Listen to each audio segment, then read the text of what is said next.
Hey, it's Comax and I'm here with What If Deku Had DNA Manipulation Part 3. If you enjoy this video, be sure to like, subscribe and share the video. Alright, let's jump in. Chapter 11. The job, team. Iida shouted once the last one of the villains hit the floor defeated. It has been 13 hours since the Valor Squad arrived to the train station, which was completely overrun by villains of all shapes and sizes. They still had no chance though once the elite hero agency showed up. There was their captain, a speedster who can dodge every single attack and deliver a crushing counter before the attacker even knew what happened, the Neo Ingenium Tenyu Iida. The amazingly perfect and perfectly amazing support hero able to provide every possible weapon to any one of her teammates and perfectly skilled in their use herself. The hero of creation, the beautiful Creati. Momoyarozu. Then there was the absolute powerhouse. The hero able to stop any villain with a single move of his hand. The scarred spirit of frost, which never gives up. The absolute zero, Shoto Todoroki. The always mysterious master of mischief who can turn his opponents against one another with just a single order with his power to control minds. The hero who won't rest until his target is under his control, the mindbender Hitachi Shinso. And lastly there is the secret weapon of the group, the hero who probably single-handedly keeps the hero memorabilia market in the green numbers. The hero who can do everything just as his hero name sort of implies, Deku Izuku Midoriya. Perfect job as always, Hero Squad, said one of the officers as he shook the hand of every member. Let's go for a pizza, Izuku suggested happily.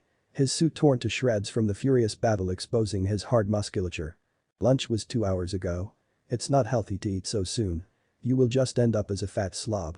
Iida reacted like a concerned mother, making the entire group laugh. Then he felt it, a cold touch on his neck. Izuku's throat wouldn't move. He wanted to ask for their help, but he couldn't move. He reached for his neck and couldn't find any source of the cold, but it was quickly spreading down to his collarbone and then to his breasts. He saw his team talking, yet he was unable to hear what they were saying. He felt like screaming, but his voice wouldn't leave his lips even when the cold feeling spread to his belly. Izuku tried to wave his hands, kick and run, just to get rid of that feeling, but they were as heavy as lead. Suddenly he woke up. He was in his room surrounded from all sides by countless hero posters. Over the last 2 years, his room went through some serious changes. Walls, which were previously occupied only by All Might, now house posters and figures of many different heroes. It was a change, which Toshinori greatly appreciated, even though the life-size paper replica of himself in the corner still creeped him out a bit, and he more than once proposed that they should use it as an impromptu obstacle when Izuku was learning to ride a bicycle, since all such obstacles quickly ended as trash, but it made the boy happy, and so he chose to tolerate the foe might. Izuku quickly looked around, trying to find the reason why his dream was ruined, and soon he realized that his blanket was gone, and it didn't take him long to notice that his precious hero held it in his mouth with a pleased smug look on his face. In these 2 years which they have spent together, the mud has grown at least 4 times its original size, and now it was heavier than Izuku. When they took Hiro to the vet to get him every vaccine he needed, the doctor told them that from the looks of it, Hiro was some kind of a special mix of at least 3 different breeds. He had the fur and color of a Siberian husky and the body type of the Alaskai Malamute, but his size was still way too massive for either of those breeds. The vet even told them on one of their visits that at first it looked like someone had taken a very fuzzy wolf and painted him black and white. Yet neither the dog's large paws nor teeth were enough for the family to see him as anything else than a big warm fuzzy marshmallow. He accepted his role as the boy's bodyguard very quickly, sleeping and eating with Izuku as well as following him around wherever he went. It also became very clear that Hiro was extremely smart. For example, he would do any trick you wanted, but only if you had a treat in your hand, because if not he would play dead for up to half an hour until you left him alone. But he could be also energetic, just like right now. Why do you have to do this whenever I'm having a nice dream? The boy asked and threw his pillow at the fuzzy giant, who was still holding his blanket just out of his reach, and the dog's smile only got wider. It was time for their morning run. The husky blood in Hiro's body was boiling and he absolutely loved going for a run around the neighborhood. They would go 3 times a day. Right after Izuku woke up and had a breakfast, when he came home from school and right before dinner. Toshinori was very supportive since he knew that boy of Izuku's age would not put on any serious musculature until his puberty started, but if he improved his stamina, it would be much easier once he was ready for it, and his mom was okay with it as long as he brought his phone with him. It was a nice calm morning and some of the brighter stars were still visible on the sky next to the rising sun. It must have rained the night before because the grass was covered with silver little droplets of water which moistened Izuku's shoes and Hiro's paws as they ran at full speed.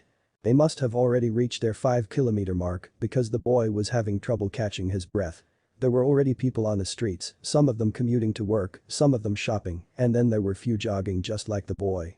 Izuku gave in to his fatigue and stopped for a few seconds to calm his lungs and heart. That's when someone gently touched his shoulder. This surprised the boy so much, he swiftly turned around and shrugged the hand in the process. When Hiro saw this reaction, he gave the stranger a threatening growl. Izuku didn't recognize the boy, but from his height, he judged that he had to be at least a year older than him. The boy had medium-sized messy indigo hair which nearly covered his most prominent feature. His ears reminded the younger boy of a movie he saw with All Might and his mom a few weeks ago about some fantasy world with blonde tall people called elves running through the trees. The stranger looked both scared and nervous at the same time, but he stood still on his wobbly legs before looking at his feet and muttering something under his breath. "Can you help me?" Unbeknownst to either of the two runners, this boy was moping around the street and trying to find enough courage to talk to an adult for nearly 10 minutes already, but his unbelievable shyness and critically low self-esteem prevented him from speaking to anyone. He felt like such a failure, but then he saw this boy and summoned just enough courage to talk to him. "What do you need?" Izuku asked quickly when he saw the panicked expression on the other's face, which apparently surprised the boy with purple hair a lot as he snapped his head back up to face both of them yet again. My friend, I'll show you," the boy with elven ears said and then bolted into a nearby alleyway. Now it was Izuku's turn to feel surprised, but after a quick look at his dog, they both hurried after him. It didn't take long for them to catch up to him. He was standing next to a pile of clothes on the ground and breathing heavily. Izuku was about to ask what was wrong, but the boy was swiftly interrupted by a cheerful voice. "Hey, is anyone out there?" "Tamaki?" the energetic voice asked, scaring the younger boy who quickly looked around trying to find its source, without any success, but the other boy quickly dropped down on all fours next to a storm drain manhole. "It's okay, Mirio, I brought some help," the shy boy answered, trying to calm his friend. "Whoever you are, run away before you end up in here too." "We don't have time for your jokes, Mirio, we will be late for school," answered Tamaki angrily. There was a giggle from the storm drain. Izuku was dumbfounded by seeing someone make such a bad joke when they are in such a bad situation. "Are you okay?" the green-haired boy asked in panic as he too got closer to the manhole cover. "Oh, I'm just dandy, a bit wet, but I'll manage. Could you maybe get that cover off so I can get out?" the voice requested hopefully without a hint of sarcasm. "Sure. Just stay back." Izuku took a step back before he outstretched his arm and slowly began to rise it toward the sky while concentrating completely at the heavy piece of metal that began peacefully ascending. He nearly lost his concentration when he saw the guy's nude body emerge from the hole. Tamaki blushed a bit before quickly turning away from his blonde friend and facing a wall. "Mirio," he said with a clearly embarrassed tone. "Oh yeah, right, sorry Tamaki." Mirio quickly apologized as he pulled a pair of boxers from the pile and put them back on. "You don't need to be so weird about it though. We are all dudes here after all," he added with a relaxed smile on his face. Right after that, his gaze shifted to Izuku, who carefully set the cover back into place with his power. "Hi, you must be the one who saved me," Tagada said happily and took a few steps to shake the boy's hand, only to be stopped by a very angry-looking dog. Hiro was blocking Tagada's path with his fangs on full display and loudly growling. "Hiro, stop it," Izuku ordered, but the mutt didn't back down one bit. There wasn't a hint of fear on the blonde boy's face or in his weird eyes. Mirio only got on the eye level with the almost wolf and extended his hand slowly to him. "Well, aren't you just the cutest doggo?" Tagada praised, then petted the creature's head and gave it a quick scratch. With that, Hiro turned back into a marshmallow and allowed the stranger to proceed to his master. "Well anyway, name's Mirio Tagada and that bag of nerves over there is Tamaki." "Hey." The boy with elfish ears protested. "Izuku Midoriya," the boy said with a smile as he accepted Tagada's hand and gave it a shake. Then a thought crossed his mind. The manhole was covered when he came here. "How did you get stuck in there anyway?" he asked and took a confused look at the hole in the ground. "Well you see. -15 minutes ago." "Hey Tamaki, watch this," Mirio said excitedly as his hand passed through his textbook. He has been practicing this for more than a week now, but seeing the look of amazement on his friend's face was always worth it. "Isn't that totally awesome? You're so cool, Mirio." His friend praised him before his smile fell when a random gust wind carried away Tagada's shirt. Apparently Mirio used his quirk on his entire torso and the poor piece of clothing had nothing to hold on to. "Hey!" Mirio shouted and both him and Tamaki ran after the escaping garment.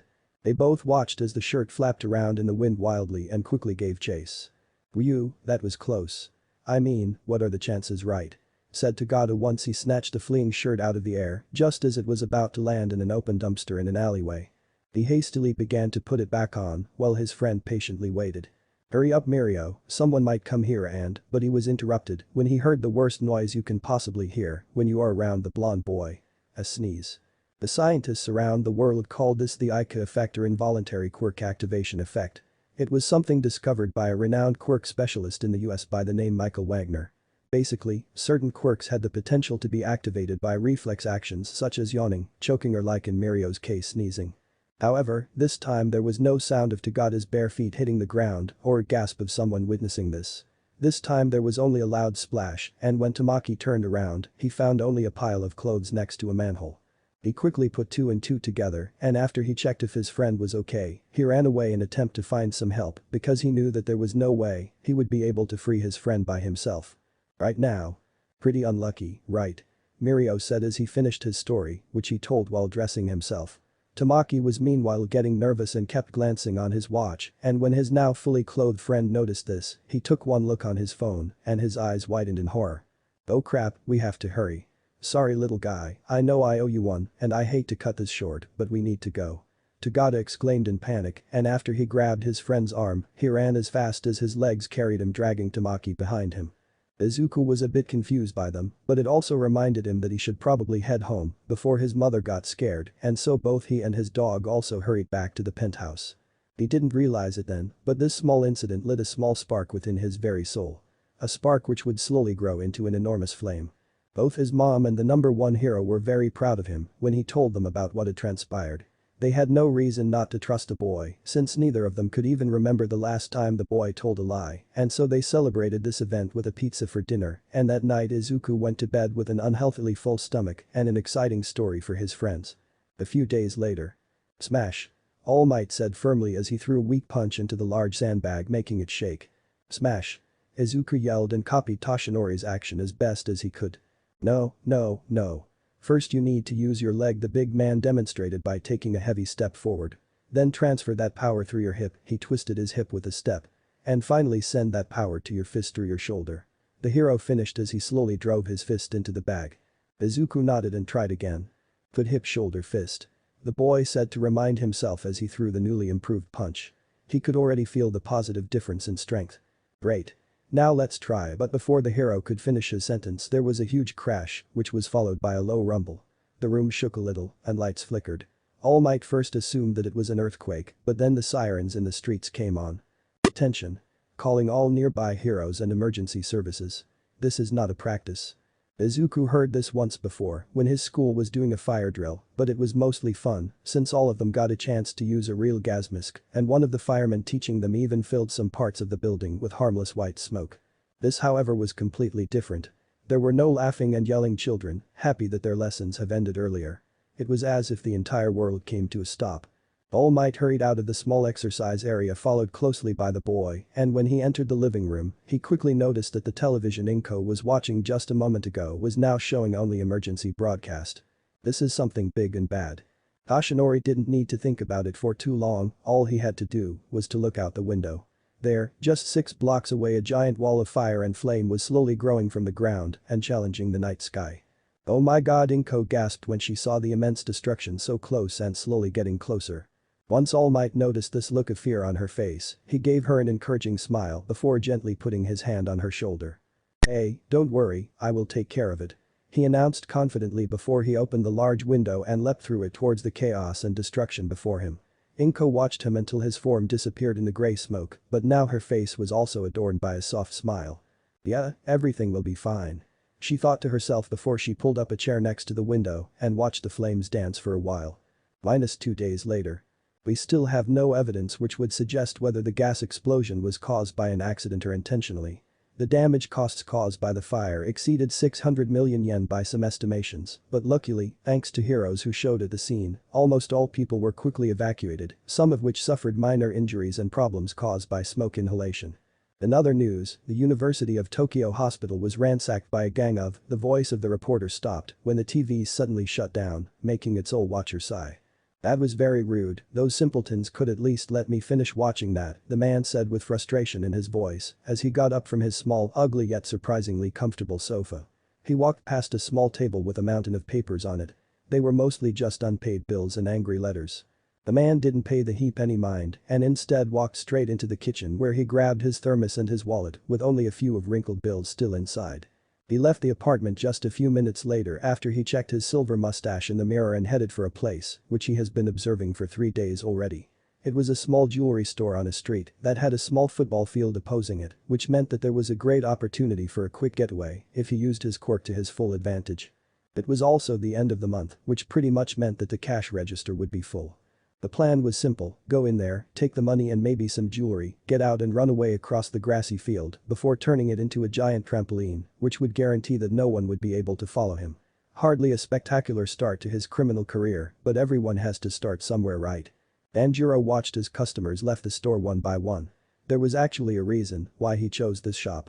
A few years back he visited this very establishment himself wanting to buy a ring to improve his appearance, but the store's prices were so ludicrous he had to rethink his decision. However, just a few days later he found the same products being offered at third the price in a large mall.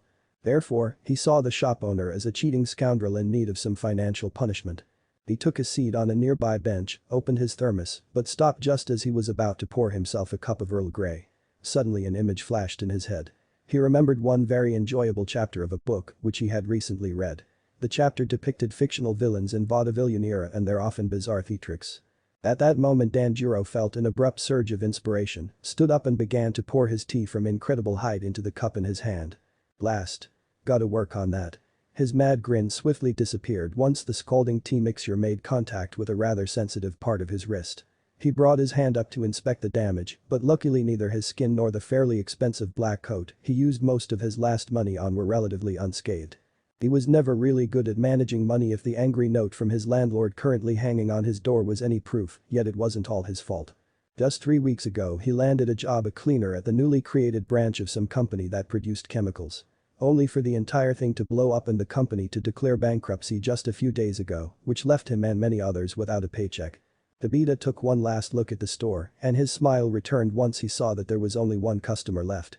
And so, the white-haired man took a sip of his drink, fastened his thermos and headed towards his target. Bam. Next thing he knew there were some distorted voices talking somewhere nearby to him and they all had one thing in common, panic. He then felt a hand on his neck. "He's dead," Shinso announced calmly as he looked at Iida. "Stop joking, Hitachi. You will give Tenya a heart attack." Momo warned as she looked at her bespectacled friend who was watching the scene in horror and whispering something to himself about going to jail. Izuku was meanwhile trying to remember what he was supposed to do when you find an injured person and Shoto was wordlessly creating a makeshift ice pack from his own ice and a handkerchief. Danjiro opened his eyes and blinked a few times trying to get the fuzziness out of them. Very soon his vision slowly gained focus and he saw about 10 people around. That number then shifted to 5 in a few seconds, with the figures gradually merging. "Sir, are you okay?" asked Tenya when he saw the tall man sit up. The boy was feeling extremely guilty. They were playing soccer on a nearby field with Shinso as the referee. They were lucky today since Endeavor had to make a last-minute appearance at some court hearing as a witness, so Shoto had the entire day for himself. The teams were him and Izuku against Momo and Tenya. It was a tight battle with a score of 3-3. Seriously, who knew that the black-haired girl would be this good at defending the goal net? Well, either way, the things were getting more and more heated until suddenly the bespectacled boy stole the ball from Todoroki and ran with it towards Izuku, who was doing his best as the goalie. Just as he got close to the shorter defender, he made a feint, which worked like a charm, and Iida watched the green-haired boy leap forward to catch the ball, only to be sidestepped. When Tenya saw the free net in front of him and heard Yayoi Rozu shout in support, he felt the energy surge through his body and he accidentally activated his engine. When he kicked the ball at maximum speed and power, it didn't just stop in the net, instead it broke straight through and continued into a nearby street. They went to go search for it only to find it resting next to an elderly man's limp body. The man in question didn't answer, he just looked at each of them with confusion. Tabita's ears were ringing and every noise sounded like he was underwater. "Izuku, call an ambulance, I think he has a concussion," Momo said before she started waving her hand in front of Danjiro's face. "Yeah, you're right," the boy pulled out his phone only to adopt a look of dismay. "Oh no. My battery's done," he announced in panic. "That's because you have to download every All Might app even though you have the real one at home," Shinso said with frustration in his voice as he also took out his phone. "Hey. It's not my fault, you know that villain smash is a thing of beauty," Izuku argued just as Shoto put the ice pack on Tabita's forehead. "Ooh, my head, what happened?" the mustached man asked as he carefully touched his temple. Everything was still a bit fuzzy, but it was slowly getting better. "What is going on here?" asked a new voice, and the group looked in its direction only to find a petite older man with grey spots in his hair. It's my fault, sir. I kicked the ball too hard and it hit him," Iida said while avoiding eye contact with the person. The old man just smiled a bit before giving the boy with glasses a pat on the head and walking over to the disoriented man. The stranger gently tilted Tabita's head upwards. "Okay lad, just follow my finger with your eyes," he said as he slowly moved his hand through the air and after a while let out a relieved sigh. "He's okay, it ain't even a concussion, he just got popped a bit.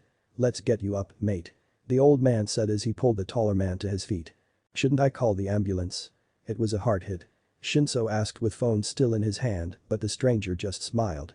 "Don't you worry sonny, I was a boxer for a few years after high school and I know when someone's just a bit punch drunk," he said before throwing a few sharp jabs into the air for demonstration. Danjiro was still a bit confused, but after a few seconds with the ice pack, the fuzziness completely disappeared and was replaced by complete clarity. "He's right, I already feel fine. Though be a bit more careful with your entertainment, lad," Tabita said as he snuck a glance at his previous target only to find that the store was still open with only the owner still inside.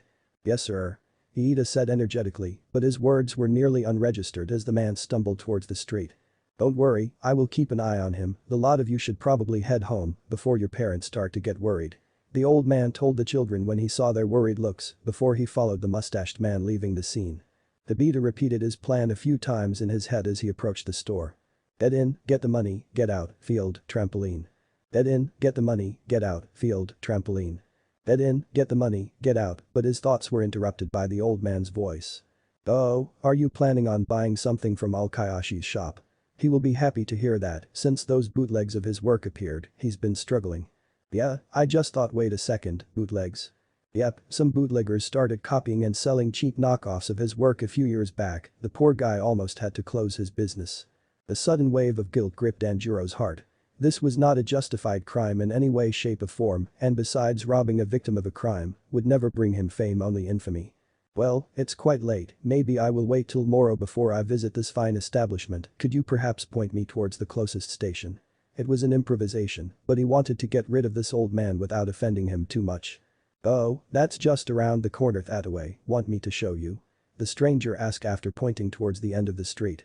"No, that will be okay, thank you," Tabita said and gave the man a small elegant bow before turning around and walking away. The old guy was a bit surprised by the dramatic gesture but wrote it off as being a result of that small head injury. After he gained some distance and made sure that he was not being followed, Danjiro relaxed a bit. Well, back to the drawing board, he thought. The soon-to-be villain spent a few days on this plan and it was hard to let it go just like that, but there was no way he would be able to go through with it now, his consciousness was screaming at him. Then he heard those gunshots. A few days later. "Hey Izuku," the purple-haired boy began. "Hi, what's up Shinso?" Midoriya asked with a smile when he saw his friend's weird look. "Look at this. Doesn't this remind you of someone?" Shinso said as he passed his phone to Izuku. There was an arrow icon which indicated a video and so the boy hit play. The shaky footage showed someone running after a large man with quick heavy breaths. "Stop, you rascal," the man holding the camera yelled. Suddenly the footage shifted and turned into a darkness as the phone was put into a pocket. There were a few gunshots and weird noises before a scream came. The footage shifted yet again and this time it showed the big man on the ground, presumably unconscious in a backstreet. "Ahaha, I got you." The camera was turned around until it showed a familiar mustached face with a toothy smile. Then there was the weird sound again somewhere off screen and the man made eye contact with the camera. "Worry not viewers, this scoundrel will give no more trouble, for I have captured him. And who am I? I am a man inspired by the legendary noble vigilantes of the past, not unlike the heroic outlaw Robin Hood himself. Neither a villain nor a hero. You may call me gentle criminal and I bid you adieu." The man finished his cheerful and energetic introduction and after a short pause, where he was likely trying to find out how to turn off the camera, the recording ended. "Isn't that? Yeah, it's the guy Iida knocked out." Meanwhile Gentle was sitting at home, enjoying a cup of green tea and watching as his video slowly went more and more viral. It was even deleted a few times since vigilantism was illegal, but there was always someone who would re-upload it on YapTube. Who would have guessed that there was someone planning to do the exact same thing at the exact same day as him? Luckily the elderly owner wasn't hurt during the robbery and Tabita managed to trap the criminal under a few layers of elasticized air after knocking him out. The criminal's gun had little effect on his air shield. He even scored a bit of cash out of the villain's take, which he promptly used to pay off most of his debts and paid rent. He felt bad about taking some of the money, but tea leaves sadly don't grow on trees. But that gentle criminal relaxed a bit and watched as both his celebrity career and a brand new nightmare for police precincts began. 1 month later. Alright, you can do this. All Might said to himself for what felt like the 100th time this day. He has been postponing this for a month now. It's surprisingly easy to find a reason for not doing something. 2 weeks ago, he was forced to chicken out because of a black cat crossed his road when he was out on patrol. Toshinori was never superstitious, however if there was even a small chance that this wouldn't go just as planned, he would not take it. But today was simply perfect, the sun was slowly beginning to hide behind the horizon, and its dying rays were setting the sky on fire with a beautiful shade of orange. His today's score was 7 villains and 7 criminals, a lucky number for him. Both were good signs, yet he still felt nervous. Then an idea struck him out of nowhere. With that he quickly got rid of his civilian clothes and put on his new hero costume, which just came from development. Even though it felt weird to wear a costume without a cape, he had no problem seeing the practicality of it. Just a few months back his cape got stuck in the door to an elevator, which led to a rather embarrassing situation, and Toshinori knew that it was time for a change. This new uniform made from mostly blue fabric gave him the bonus confidence which he so desperately needed. And so after taking a calming breath, he opened the door of his room and headed for the living room. Inko was a bit surprised to see him in his hero suit at home, since she knew that he usually got rid of it as soon as he returned from work. Is that the new costume? Oh my, is there an emergency? She asked as she closed a book she was reading just a minute ago and set it down on the coffee table before standing up from an armchair. Her confusion only deepened when Toshinori, instead of heading for the balcony window like he usually did, stopped in front of her. Well, you could say that, All Might softly responded as he slowly took the knee. If the green-haired woman's expression was anything to go by, she wasn't expecting this at all. Neither was she expecting him to pull out a white card out of his shoe and begin reading it. Inko, ever since I first met you, you and Izuku have been a blessing for me. I never truly felt the things I feel now whenever you two are around me, and now it's not something I can even imagine living without. There are times when I feel that I don't deserve any of this, but one thing I know for sure is that I love you both unconditionally and totally. Which is why I am here right now with the need to ask you this one seemingly simple question. He spoke slowly with a soft voice which seemed almost unnatural for someone of his massive stature. Inko covered her mouth with both of her hands, and small silvery tears of happiness slowly filled her eyes when she saw the giant man drop the card on the floor and reach into his pocket only to bring out a small dark red velvet box a second later. Inko Midori, will you marry me and become my hero for life?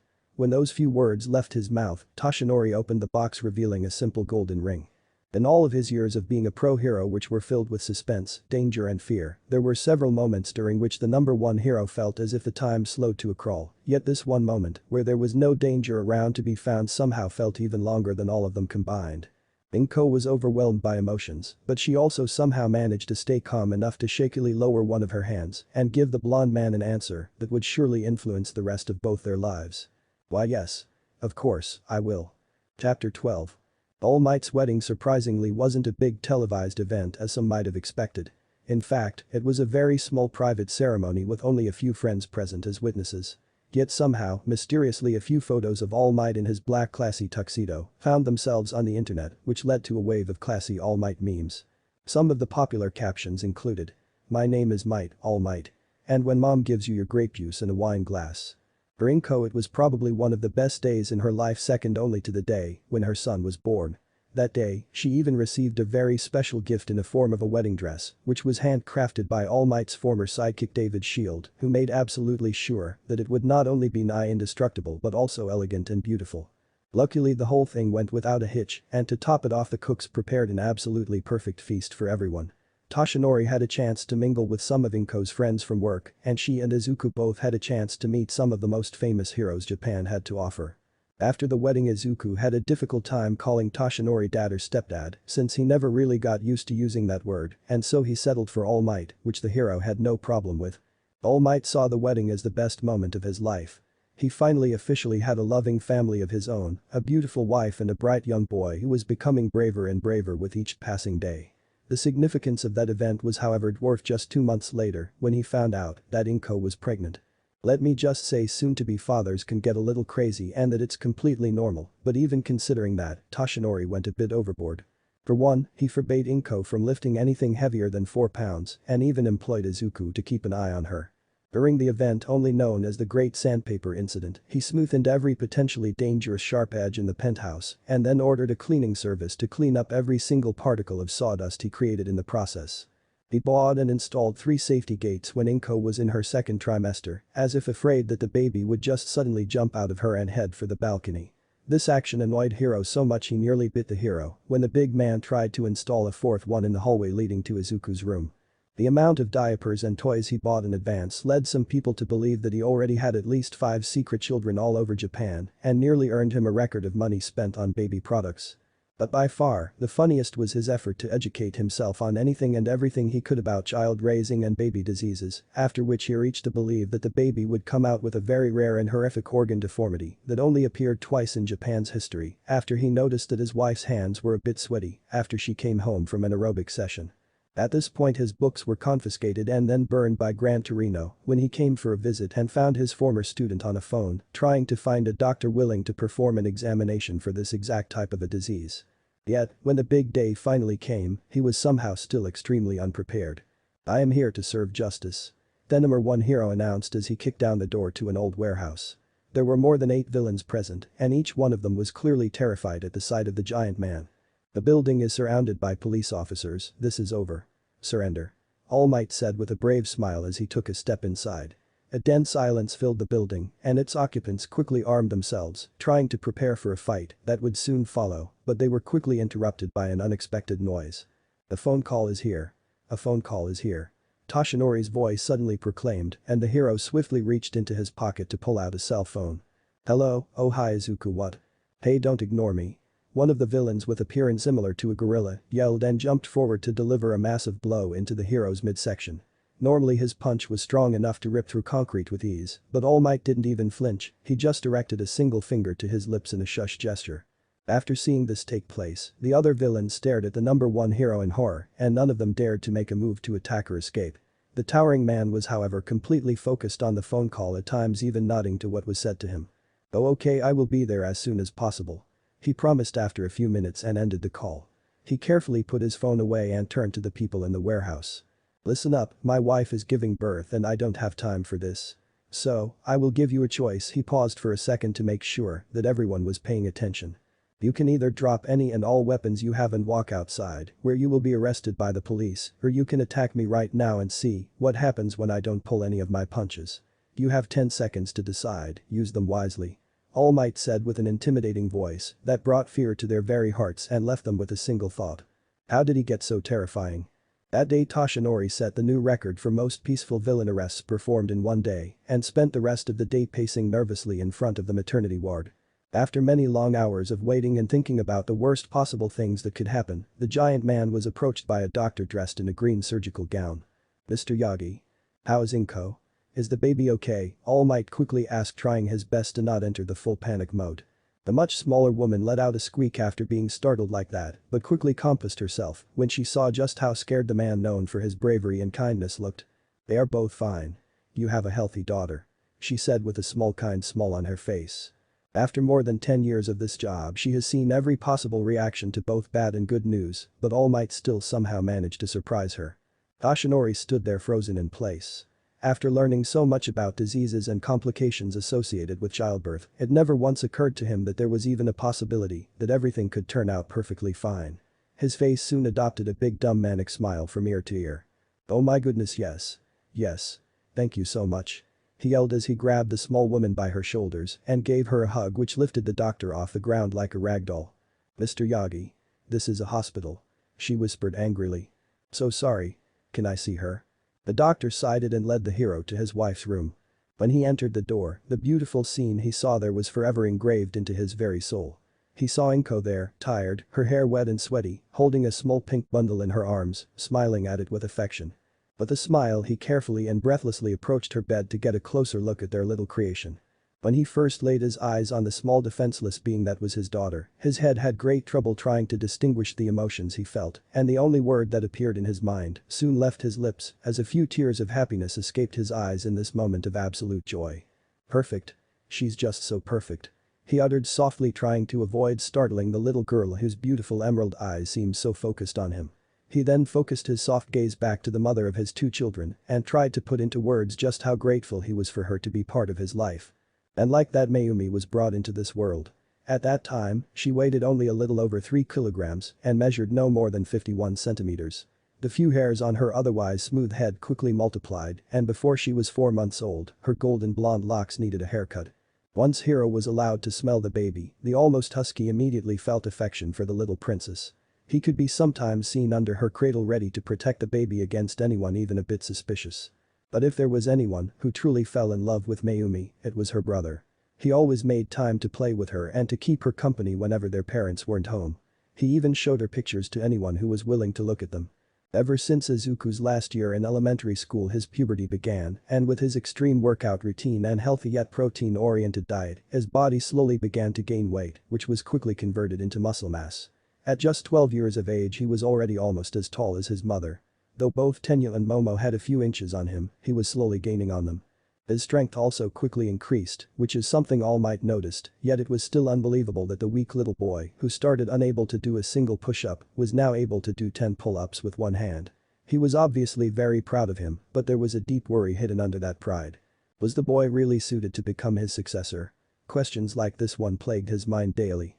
There was no problem with Izuku's determination, not after the grueling training he went through every day, nor was there a problem with bravery. The kid basically taught himself how to fly, and there are not many things braver than to conquer the unknown by yourself. No, there was something much worse. The boy's nature. All Might soon noticed that Izuku was just too gentle for his own good, which was a massive red flag for the number one hero. Heroes and police officers die quite often during their service, and mostly it's people who are just like his son. Cops who hesitate with their finger on the trigger when they see a crazed gunman, heroes who risk their life trying to save just that one last person from a raging inferno. Gentle idealists who bite way too much to chew whilst trying to do good in the world. Ashinori knew that there was only one way to protect Izuku from the same thing. Training. But first he would need to do one thing. It was a cold late autumn afternoon, the sun was already beginning to set, and both the number one hero and Izuku found themselves standing in front of a large cemetery. "What did you want to show me, All Might?" Izuku asked as they began walking through the big area covered by flowers and gravestones, both new and old. All Might was acting very strange today. He even wore his yellow striped business suit, which was saved only for special occasions, and had an entire bouquet of flowers with him. "There is someone I want you to meet, Izuku," Toshinori said calmly when they passed through a large gate. This or looked much more well kept than the rest of the cemetery. There were flowers and lit candles everywhere. Izuku stopped once he noticed a photo proudly displayed on one of the resting sites. "Is that Vulcanus?" he asked as he recognized the thin man's old smiling face in the picture. He remembered the hero from an old documentary. He looked at the next grave, and sure enough there was another hero he could still faintly remember. "Yes, there are many great heroes resting here," the number on hero announced and gestured towards the rows and rows of small stone monuments. They walked calmly in silence, with the boy eyeing every photo and trying to recognize more famous heroes. It didn't take long for them to find what Toshinori was looking for. It was a small grave just on the edge of the cemetery, littered by a few dried up leaves from a nearby maple tree, which the big man gently brushed away and placed the flowers into a nearby vase.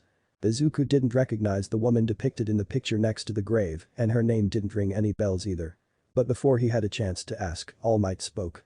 "This is the person who taught me everything about being a hero." All Might's teacher, the boy said more to himself as he stared at the gravestone with a newfound respect. Indeed, she was a great hero. Toshinori sighed sadly as his mind served him a fresh serving of nostalgia. Somewhere deep inside he missed all those ass whoopings he received during his training, but much more so the kind words of his teacher. Even when he was bloody with cracked bones and exhausted to a point where he felt as if he was going to die, Nana was always there to motivate him with her kind words, and in the end she even gave her own life just to give him a fighting chance. The number one hero saw her as one of the bravest people that ever lived. "I am sorry," Izuku blurted out without a thought, leaving All Might a bit confused. "What's wrong?" the hero asked as he reassuringly put his hand on Izuku's shoulder. "It's just sad that she's gone. I would have loved to meet her." Toshinori gave the boy a gentle pat on his back before stepping away. "It's okay, but that's exactly why we are here today." "How, what do you mean, All Might?" The number one hero slowly motioned with his hands towards the rest of cemetery. "Take a look around, there are hundreds of heroes buried here, and most of them are already forgotten. Soon there will be many more among them, and one day, even I will end up here somewhere." And no, that won't happen, you are the best hero ever. Izuku argued, making Toshinori smile a bit at the boy's innocence. And how many of these best heroes have already come and gone? Did you ever think about that? The hero asked calmly and gestured to a large tomb in the distance. See that right there? That's the resting place of Silver Rush, a hero who used to be the number one when I was a kid, and back then people thought that he was invulnerable. Oh, and that right there, that's the Card Master, who was number 2 before Endeavor showed up. All Might said as he pointed at a much newer large grave maybe 25 yards away. But why are you showing me this? Why, you aren't dying, are you, All Might? The green-haired boy asked, afraid as tears welled up in his eyes. What? Oh no no no. Toshinori said as he waved his arms around nervously, trying to calm the boy down. I just wanted you to understand what you will risk if you become a hero. Many of the people who are buried here never had the chance to start their own families, and some didn't even finish their training before they ended up here. All Might's face suddenly adopted a very serious expression.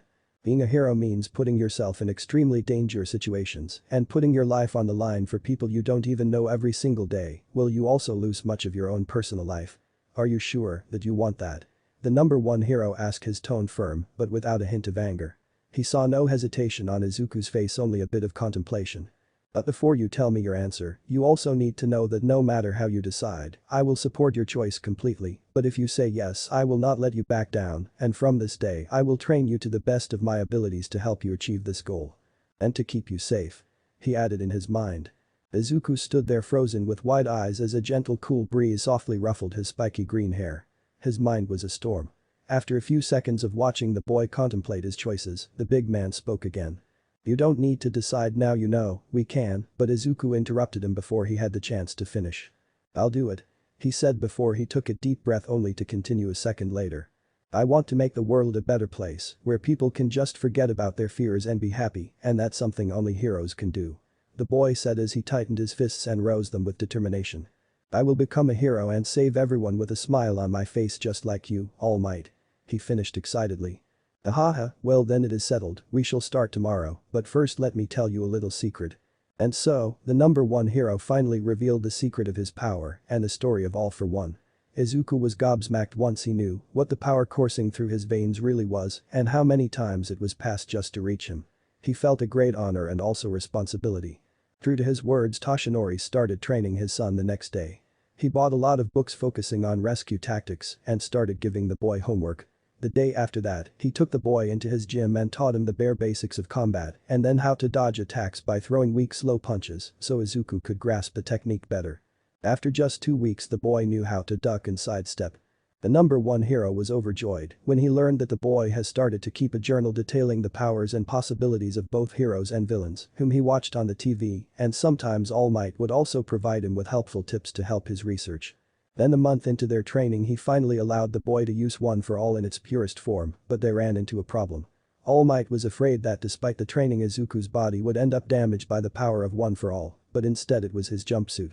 The air friction from just 3 punches was enough to tear down the boy's sleeve clean off his arm. The number one hero immediately understood the danger of this happening in a fight. If his body copied enemies' quirk during combat, it could destroy both of them in mere seconds once it fused with One for All. And so, they improved the outfit by adding black heavy-duty welding gloves during their sessions. One day Toshinori took Izuku to a deserted beach full of junk and just gave him a few simple instructions to start cleaning the mess up without the use of his quirks. It was a grueling work, but after a few weeks, he could already feel the difference in his strength and see the difference he was making on the beach, which made him proud of his work. Whenever Izuku wasn't hanging around with his friends or studying, he was training. It was almost scary to see such incredible tenacity from someone so young. And all that tenacity paid off. Just a year later, he quickly gained even more muscle weight, but also incredible agility, which brought some rather interesting problems for the boy. Love letters. After a few PE classes on middle school, he was finding them everywhere.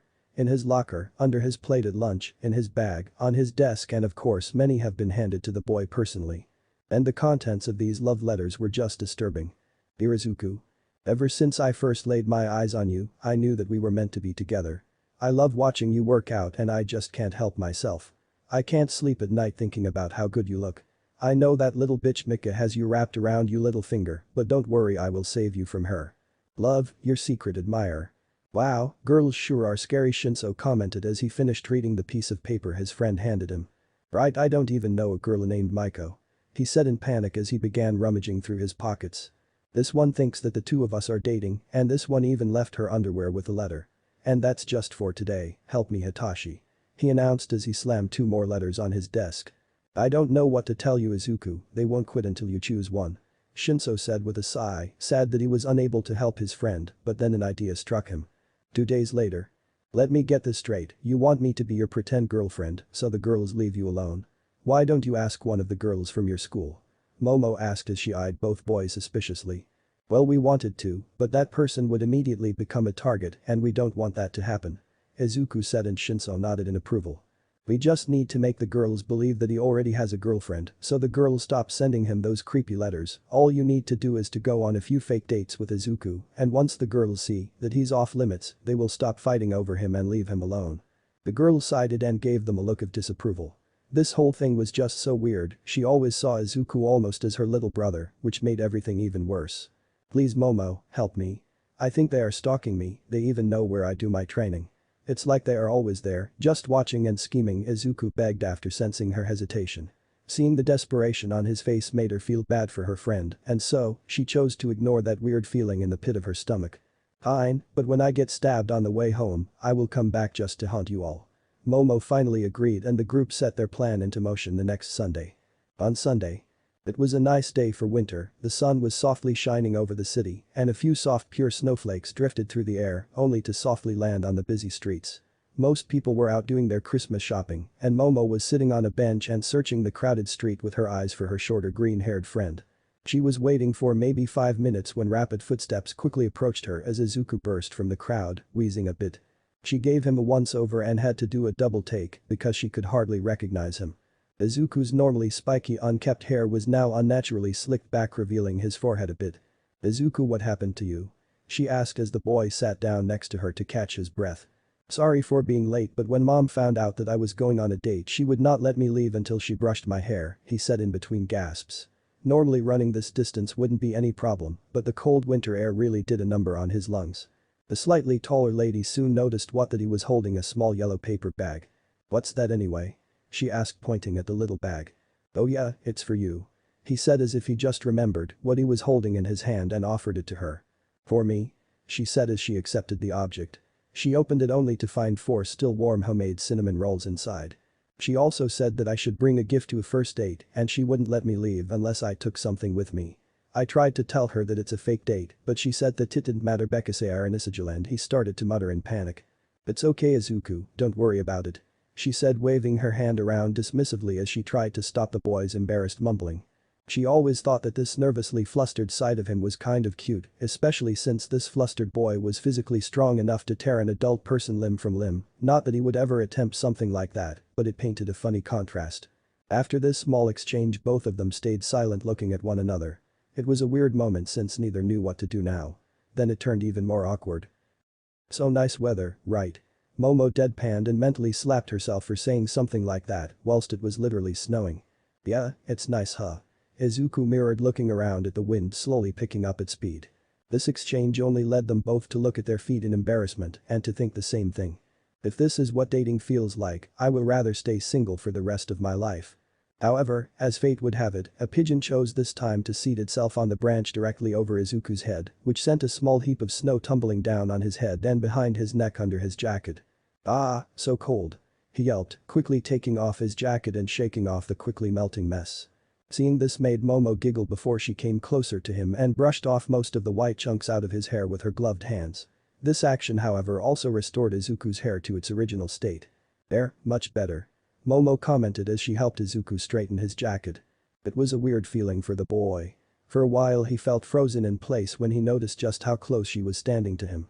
Were her eyes always so pretty? This single thought brought a small wave of warmness to his cheeks, which then brought forth a different kind of awkwardness. It was not a bad feeling, however. It felt strangely right. So, what's the plan?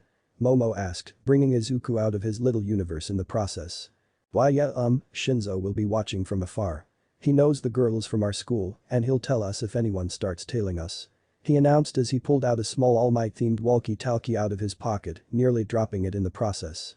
She looked around and quickly spotted their purple-haired friend at the other end of the street, wearing a heavy jacket, scarf and a pair of sunglasses, which hid most of his face. The boy made a little wave as they made eye contact. This is control testing. Do you hear me, Romeo? Over. The device suddenly announced. Momo was taken aback a little by their collective goofiness. For God's sake, they are even using codenames. Hearing you loud and clear, control. Over. Okay, there is a small cafe with large windows just 2 streets to the south. Your objective is to slowly make your way there whilst making playful banter with Juliet. Over. Commencing mission. Over. He said as and turned to Momo, who was already giggling after she witnessed their little professional exchange. So Romeo and Juliet? She asked good-humoredly and Izuku blushed harder. It was Hitashi's idea. He said very quickly and looked away, making Momo laugh. The date went along perfectly. The pair almost forgot that they had a spectator by the time they reached the small family business. However, just as they made their order, the walkie-talkie came back to life. Alert. Romeo, you have Yuki from Class 2C3 booths behind you, don't make eye contact, I repeat, don't make eye contact. Over. Shinzo announced and Izuku immediately felt immensely nervous. There was no way he could act natural in this sort of situation. Momo saw her friend's gloved hands tremble and she felt bad for him. The slightly taller girl knew Izuku well and it was clear that this whole thing took a big toll on his mind. And so, she reached over and gently grasped one of his hands in her own. Hey, it's okay. I am here. She said with a slightly manlier voice and flexed her nearly non-existent bicep with a small smile, emulating his favorite hero. Izuku clearly didn't expect this, but soon his eyes widened and a smile returned to his face, only to then adopt a face perfectly similar to his father. Thank you. He said, flawlessly imitating All Might's voice. Momo first let out a giggle which then evolved into a full laughter. That was so perfect. She said and then realized that she was still holding his hand. A slight barely noticeable blush appeared on her cheeks as she let go. As this all unfolded, Shinzo secretly took a few photos of them and Yuki as evidence with his phone. They finished their drinks and left the establishment heading for their new location. An arcade. That's when the walkie-talkie turned on again. Hey Romeo, I see Sarah from our class tailing you. Over. What? The quiet girl. Are you sure? I mean control. Over. Engaging hostile. Over. Hitachi quietly announced before he tapped her shoulder. What is it, Shinzo? Sarah asked confused as she turned around and saw the purple-haired boy standing behind her. Hey, you are Sarah, right? Shinzo asked with a friendly tone. Yeah, what do you want? She started but stopped as he activated his quirk. Leave my friend alone, go home and think about your life. The boy commanded and the girl simply turned around and left. Target neutralized, Romeo. Resuming surveillance. Over. Shinzo again whispered into the device and started following them again. Thanks, control. Over. Izuku sighed and resumed walking. Wow, he really gets into character, Momo commented whilst looking at the girl leave in a hurry. Yeah, he's really. Izuku suddenly stopped talking and the black-haired girl glanced at him to see what happened, only to see her boyfriend transfixed by a large poster proudly displayed next to the arcade entrance. Special gaming tournament. Enter and gain a chance to win the one and only All Might Anniversary Independence Day Special Edition action figure in original American packaging. Will you be the one to leave the tournament with one of the rarest action figures in history? Come and find out. Only 1500 yen to enter. 1500 hours, today. Izuku was speechless. This was the most sought-after All Might action figure on the market. He only heard legends about this fan item. Only 50 of these were made and shipped out before the factory closed down due to health and safety regulations. The legendary figure of the #1 hero pictured holding the flags of both Japan and the USA during the July 4 parade 10 years ago. His hands were sweating and he felt a little lightheaded. I need to get it. When Momo saw the starry look in his eyes, she already knew that there was nothing to stop the shorter boy from entering this tournament. And so, they walked in and signed up. Shinzo meanwhile bought a can of hot tea out of a vending machine to keep himself warm as he waited and watched for who would show up. The boy nearly spilled his drink in shock when he noticed who was standing just 20 feet from him whilst also keeping a watchful eye on the building. Is that really? Minus 20 minutes later. Izuku and Momo left the arcade defeated despite being extremely familiar with the game. They ended up as first opponents to the two people who absolutely dominated the tournament, both of which were adults. I can't believe that centipede guy used the Endeavor's invisible throw in the first round, that should be considered cheating. Izuku complained. Tell me about it, I didn't hit my opponent once, pretty sure he was cheating, I just don't know how. Such treachery. Momo said tiredly. Unbeknownst to them there was a small celebration held later that day at the Night Eye Agency. Then out of nowhere a couple of small children quickly ran past the pair, which made Momo trip, slip and fall straight into a small puddle. "Are you okay?" Izuku asked quickly as he helped her to stand up and swiftly noticed that her jacket was now soaked. "I'm fine, it was just a tumble," she said, but the boy saw the way she started shaking and wordlessly took off his own jacket before offering it to her. "It's fine, the jumpsuit is pretty well isolated," he added when he noticed her hesitation. Momo accepted the offered garment, but once she put it on, the small pang of guilt suddenly became accompanied by a strange sensation near her heart. It was as if the organ took a mini school break between its beats. Just then this weirdly pleasant moment was interrupted by the walkie-talkie. "Eyes, we have a problem," Shinzo announced. "What is it, Control?" Izuku inquired, but was met by silence before his friend spoke again. "Just come meet me in that small convenience shop in the next block, I need to show you something. Over and out." The pair shared a puzzled look before heading towards their destination. The first 5 minutes after getting there were filled at first by confusion and then horrifying realization. "Are you sure it was really Miss Akiyama?" Izuku asked for what felt like the 5th time, and Shinzo just resolutely nodded. "But why would your English teacher stalk him?" Momo asked a bit confused. "Do you want to see the pictures again?" "It was definitely her," the purple-haired boy said and pointed at his phone, which was currently resting between 2 sacks of potato chips and being used as an impromptu screen. Miss Akiyama was a pretty young and new teacher who started working as a faculty member just a year ago. She was quite strict and sometimes boring. Most of the students didn't like her, and those who did like her only did so because she was somewhat nice to look at. Maybe she was just waiting for someone. Izuku offered, only to be shot down by his friend immediately. "No, she was standing in the same spot and watching the arcade until you two walked out. She was definitely following you." "That's so disturbing," Momo commented. "But what do we do? It's not like we can just show these pictures to the headmaster, he'll just think that we were following her on her off day." Izuku exclaimed in panic.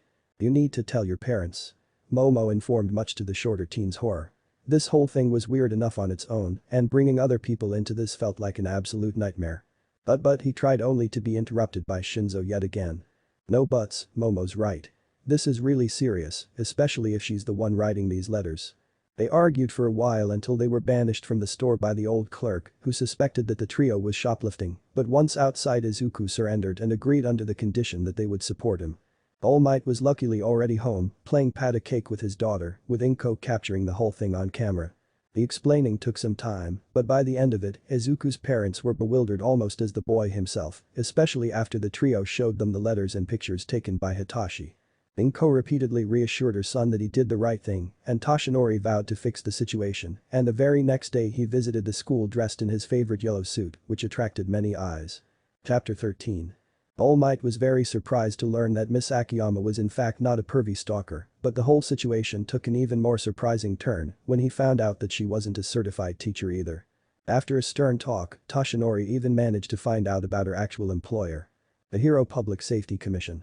As it turns out, his son was being watched by the Japanese version of the FBI without his knowledge. This new information left him seething. And so that very same day he took his first official day off to sort this whole mess out. -4 hours later.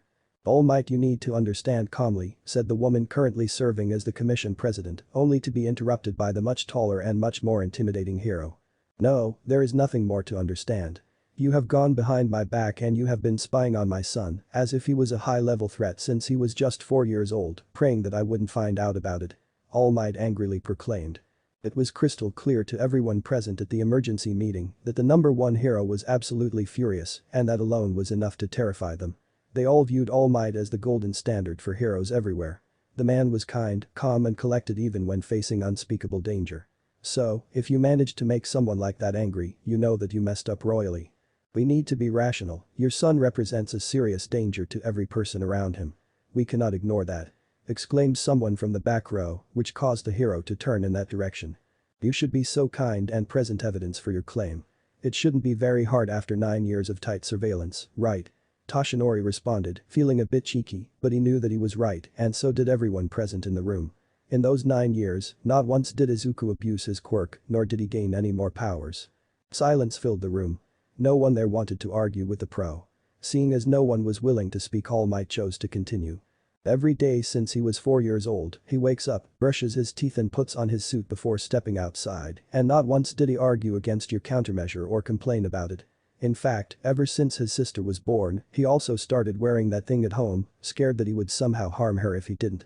He spoke and looked at the crowd in front of him. Some of the representatives averted their sights from him.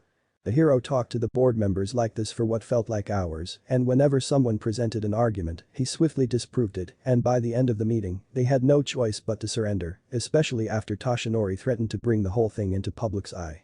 It turns out that a mental image of an article titled HPSC, Unlawfully Spied on All Might's Son, was very convincing and terrifying. The number one hero wasn't angry about the surveillance, but he was extremely mad about what this meant. The surveillance of a minor was not unprecedented, but it was reserved only for children that were considered to be exceptionally dangerous for society. Minors that either suffered from a mental sickness and/or were already criminally active. This meant that to even issue this order, they had to officially classify Izuku as a villain suspect, and his father wouldn't stand for it. That day he returned home with an official surveillance order repeal, and Izuku's teacher was soon after replaced by a normal one. Toshinori decided that it would be better to keep this whole thing secret from both his wife and son, since he didn't want to cause them any more stress. It's one thing when you are being watched by some perv, but when you learn that the government was watching you for 9 goddamn years, it messes with you on an entirely different level.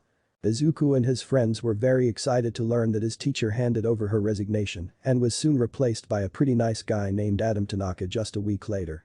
However, that is not the only thing that changed after this whole fiasco. Momo and Izuku started spending more time together after they discovered just how much they liked each other's company, though whenever someone around them mentioned the word date and their names in the same sentence, their faces were swiftly replaced by something akin to a freshly picked tomatoes, whilst they hastily explained that they are just good friends. It was an interesting year for the green-haired teen. His training and All Might's teaching methods have gotten even more intense. How is a hero supposed to act during a rescue operation?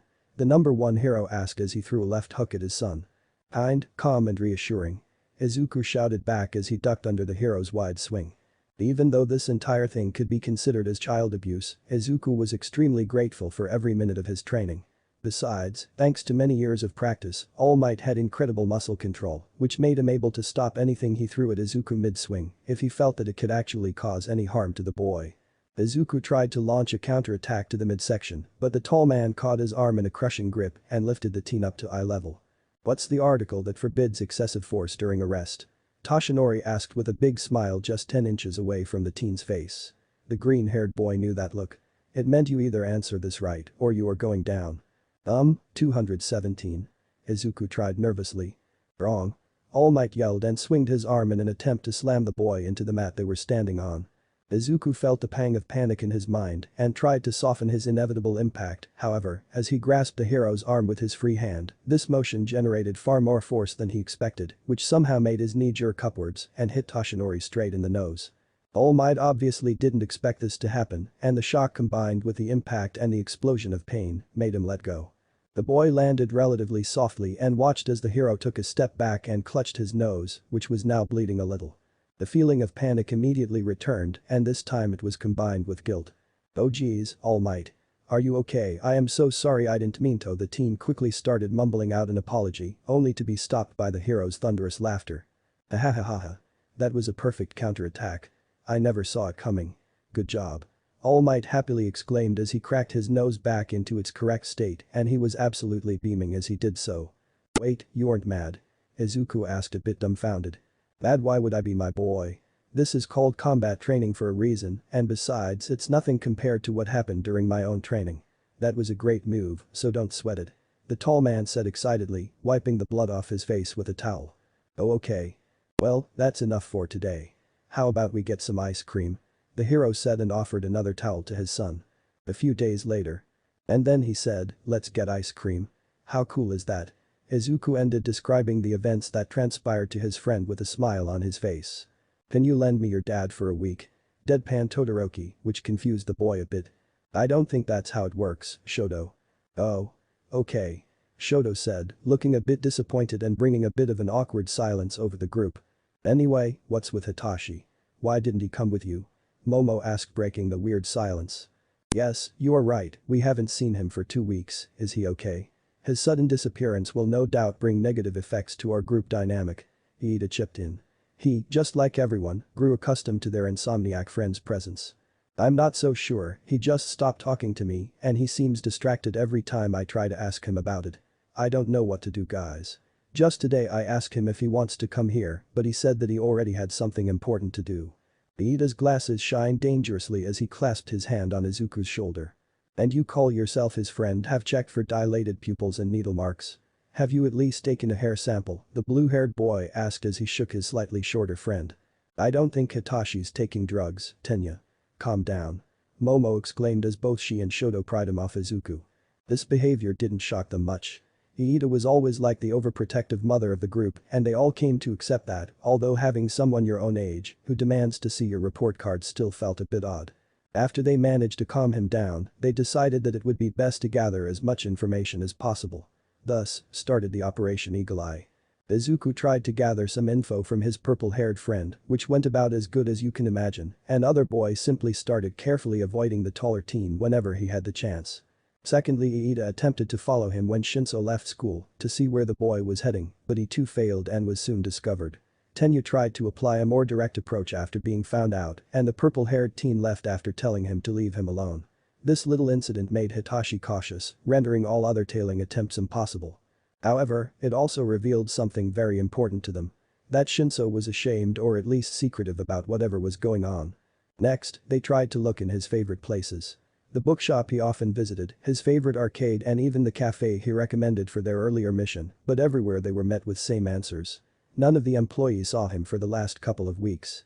It was a weird situation and none of his friends knew what they should do. But luck smiled on them one day. Izuku desperately needed a new pair of shoes because his old ones had cracks in their soles and so he took a break from his training regimen to do some shopping. It was hard to find some that would fit him just right, thus he spent his entire afternoon walking around the many sportwear shops throughout the city. But as soon as he walked into the store number 6, he immediately hurried back out. He saw him, his purple-haired friend was already there, sitting on a stool and trying on new shoes. It was a very rare opportunity and Izuku would not let it slip. So, he abandoned his current quest and waited hidden behind a trash can nearby. Shinso walked out with a shoe box under his arm maybe 5 minutes later and headed to the closest train station. Izuku watched his friend get aboard, waited for a few seconds before getting on himself. Luckily there were a few hero cosplayers aboard, but not too many to pose any risk to Izuku's quirk, and so he slipped into the crowd and kept an eye on his friend. They traveled a few stations before Shinso got up and left the train. Izuku wanted to follow, but a hand tapped his shoulder. He turned around only to see probably the greasiest guy he has ever met. This guy had to weigh 200 pounds at the very least, which combined that he was dressed as a smaller version of Fat Gum, made him look like a masked misshapen potato. And what are you supposed to be? Hey, wait, don't I know you from some convention, boy? Sorry, I am kinda in a hurry. But what's that insane quality costume under your jacket? It looks so real. Is that real polyester carbon fiber mixture? That must have been hella expensive. Said a busty girl next to him in a Maruko cosplay while pointing at his gloved hand. Haha, really? It's just glue, but I really need to. Hey, can I take selfie? Asked someone dressed as Endeavor while already pulling out his phone. To his panic Izuku noticed that the doors to the train car were already beginning to close. He had to think fast. It was prohibited to use a quirk while inside public transport, so he needed to improvise. Wait, look, it's Ingenium. He exclaimed and pointed at the nearby window. The effect was immediate, the cosplayers quickly lost their interest and moved closer to the glass to catch a glimpse of the famous hero. Izuku saw his opportunity, rushed forward, and leapt through the door just before it slammed shut. He looked around, but his purple-haired friend was nowhere to be seen. The taller boy left the station in search for Hitachi, but he soon realized the hopelessness of his attempt. There were people in all directions, but none of them sported Shinso's iconic hair color. After another 10 minutes Izuku gave up and returned to his previous objective, disappointed. He walked the busy streets looking for another clothing store, but a road repairs ahead forced him to change his course away from the main street.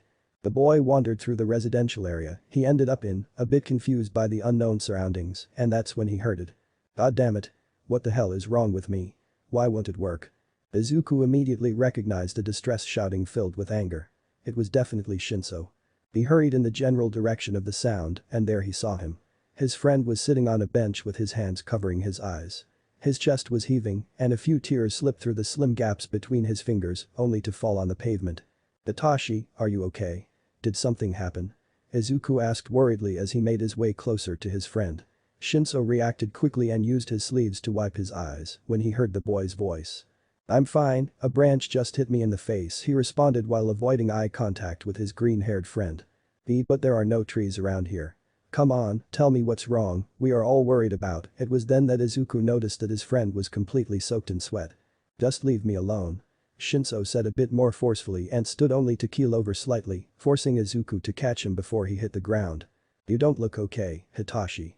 Should I call you an ambulance, he asked as he helped his friend to sit down. No, it's fine, I just probably pulled something in my leg. The purple-haired boy said with a defeated tone and rubbed his thigh to relieve the pain he felt.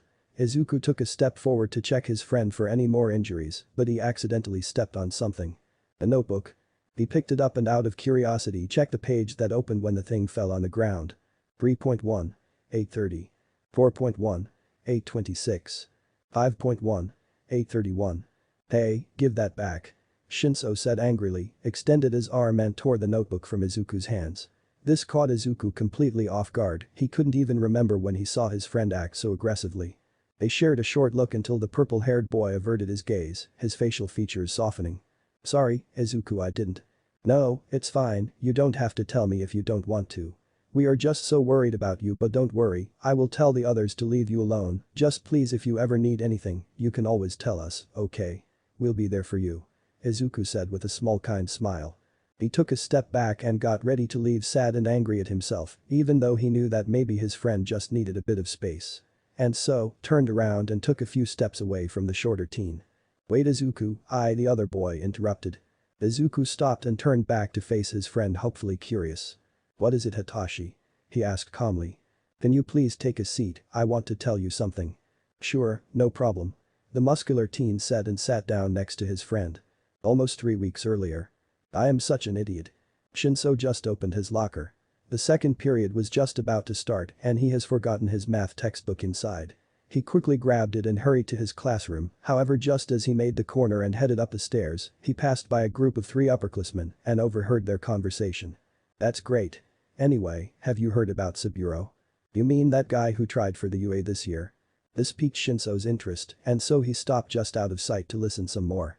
Yep, I heard those robots really did a number on him, good thing they have that recovery hero there as the school nurse. Wait, they still use robots. Guess UA really is all about raw power. When Shinso heard those words, he felt very skeptical. They are wrong, right? What could they know about the entrance exam? At that time, Shinso just made his way back to the classroom and forgot all about it, but the memory surfaced again when he was lying in bed. Out of curiosity he took his phone and searched for the UA entrance exam. The school's website didn't provide much information, only that the exam had 2 parts, one written and the other practical, so he searched the web until he found a forum where someone gave an in-depth description of what their UA entrance exam was like and why they failed. As Shinso read this, he felt as if the whole world was falling apart around him. There was no way his quirk would work on robots, and any weapons that didn't have anything to do with the person's quirk were strictly forbidden. That night he didn't sleep at all, nor did he sleep the night after. So, he started searching for a way to get there without the exam, and after a while, he actually found it. The UA recommendation entrance exam. It consisted of 3 parts, a written test, a practical test and an interview, however after several hours of searching, he didn't find anything about robots being part of the equation, though it was only for exceptional students, and from the info he found online, he would need to be among the 4 best students just to be accepted. It was a long shot, but he was willing to take it if it meant a chance of getting into the hero course. And so, he started training. His first attempt at a 2-kilometer run ended with a time of 8 minutes and 23 seconds. It was not a bad start, but it was nowhere near perfect. So, he tried again the next day with the result of 8:20. Shinso was feeling optimistic until his next attempt ended with 8:30 and then the next one with 8:36. He knew he had to do more, so he searched for hints and advice of how to improve his time, but all failed and he hasn't registered any positive change in 3 weeks, even after dedicating all of his free time to training. Present time. But why didn't you tell us? It's nothing to be ashamed of. Izuku asked and put a reassuring hand on his shoulder. I don't know. You are all working so hard, I just didn't want to bother you, he said slowly and once again averted his gaze. They sat there in silence for a few minutes, after which Izuku helped his friend to stand up and they went back to their train station together. The next day. Do you have any idea how worried we were, Hitachi? How irresponsible can you be? He yelled when he finally understood the situation, as Shoto, Momo and Izuku held him back to protect their insomniac friend. Sorry guys, I don't know what came over me, the purple-haired boy apologized again, and after a while of robotic hand chops and dangerously glinting glasses, Tenyu calmed down sufficiently. But what do we do anyway, it's not like we can cheat. Momo noted. Well. Don't you start, Shoto. Tenyu reprimanded. I'm just saying it's a possibility, not that we should do it. No, it's not. Shinso interrupted, bringing everyone's attention back on himself. If I can't get into the UA with my own skills, there's no point trying. Well, that just leaves us with one option. You will have to train like hell. Said Izuku, meeting Shinso's gaze with his own. The purple-haired boy sighed and looked at his new shoes. I know, you all mean well, and I would do pretty much anything to get there, but there is no point, I tried, remember? For 3 weeks and on your own. We still have a year to get you in top shape. Izuku exclaimed, and everyone except Shinso nodded. The boy in question just stared at them surprised. You guys would really do that for me? Shinso asked and looked at his friends, who only responded with another resolute nod. He could feel his eyes get most moist again when he saw just how determined they were to help him achieve his dream. By the end of their short conversation, only one question remained on Hitashi's mind. How did I deserve such great friends? Though he would also soon learn just how ruthless they could be as trainers. Momo and Tenya took positions as his personal tutors. It was clear that to pass the exam, he would need to get as close to a perfect score as humanly possible, which also meant that they couldn't accept any mistakes. By the first week he saw his amount of homework double and then triple the next week. Shoto masterfully used his cold facade and shrewd nature to become the perfect interview instructor, and he wielded these weapons perfectly to absolutely destroy any attempt Shinso made every single week and deconstruct it to point out his mistakes.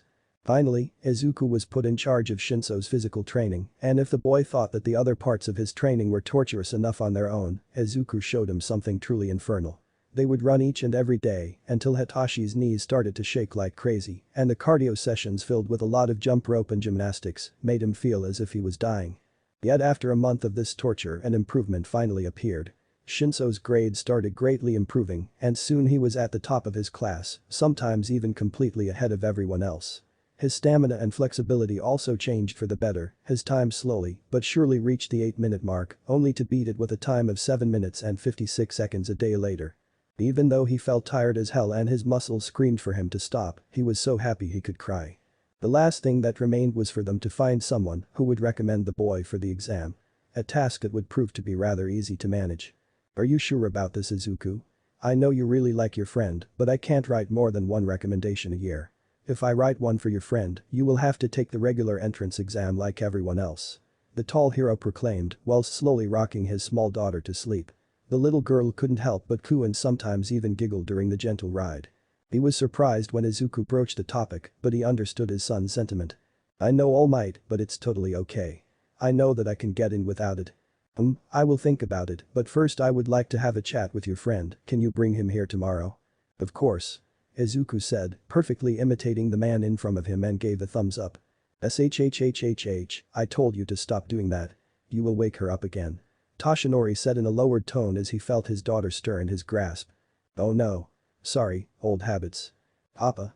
Mayumi chimed in, reaching her tiny arms towards the hero's face, once again fully awake and energetic. All Might smiled gently at his daughter, he was very familiar with the situation, and so he lifted her up so she could play with his tufts of blonde hair, like she always loved to. Bring him around 5 in the afternoon, okay, I will try to get home a bit early, okay. The hero said, seemingly unbothered by the fact that there were now 2 baby legs currently flopping around before his eyes. Sure thing. Izuku confirmed and left the room, leaving All Might to play with Mayumi some more. The next day. Shinso was feeling nervous like never before. He has met Izuku's dad a few times already, but today was different. The man who could give him the chance that would determine the rest of his life was siding just 2 meters from him with an iconic smile that would put a crocodile to shame. Not to mention being so close to someone larger than life just never got old.